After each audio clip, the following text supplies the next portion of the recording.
As part of setting up single node cluster, so far we have set up Hadoop and Hive on this virtual machine. As part of Hadoop, we have HDFS and Yarn, and as part of Hive, we have Hive Metastore, which is configured against Postgres database. Before shutting down the virtual machine to cut down the costs, we have to stop all the services and then shut down the virtual machine. Once the virtual machine is started, to use the services, we have to start and then we have to start using the services. As we add more and more services and components to the single node cluster, we might have to run multiple commands. Let's start creating baseline scripts so that we can use one script to stop and another script to start. To stop all the services, we'll be creating a script by name stop_all.sh. To start all the services, we will be creating a script called start_all.sh. Let's create these scripts as part of the VM, and also we'll be validating so that you understand how to set up these things and also validate to ensure that everything is as per the expectations. Now I'm going back to the terminal.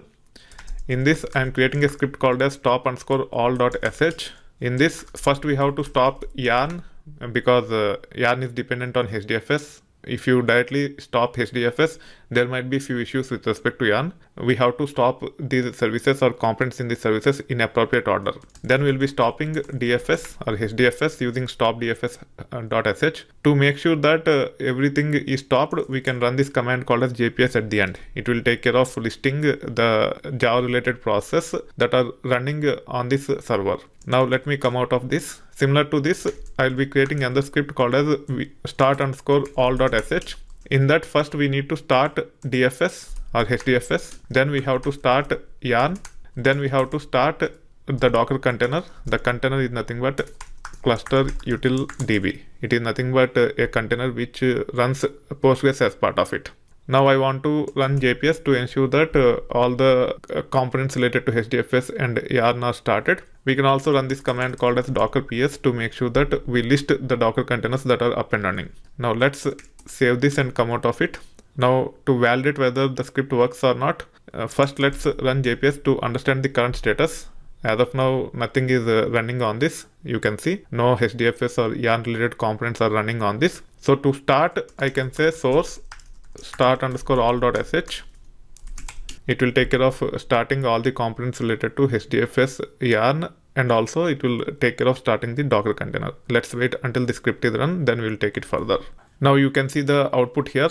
All the components related to HDFS and Yarn are started, and also the container is started. You can also see the output of JPS. You have the components related to HDFS, which are nothing but name node, secondary name node, and data node are started, and also components related to Yarn, which are nothing but resource manager and node manager are started. Also, you can see that Docker container is started without any issues. Now you should be able to use HDFS if you want, or even if you want to launch Hive and run some Hive commands, you can take care of using Hive as well. Let's validate by running HDFS dfs-ls public. We have already set up retail DB dataset in this, and you can see the output here.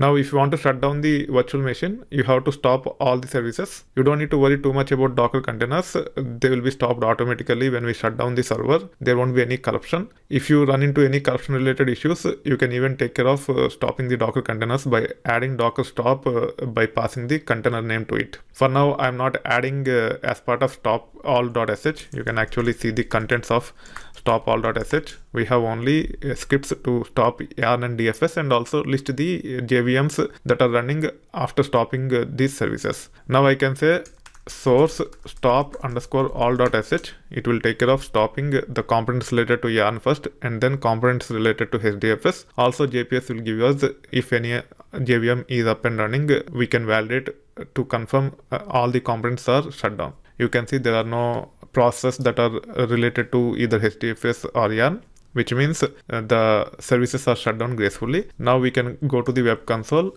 and we should be able to shut down the virtual machine by selecting like this and then by clicking on this. This is how you can start creating your scripts. These are the baseline. Eventually, as we add more services, if required, we'll update the scripts and we will take care of stopping or starting depending upon whether we want to shut down the virtual machine or we just started the virtual machine.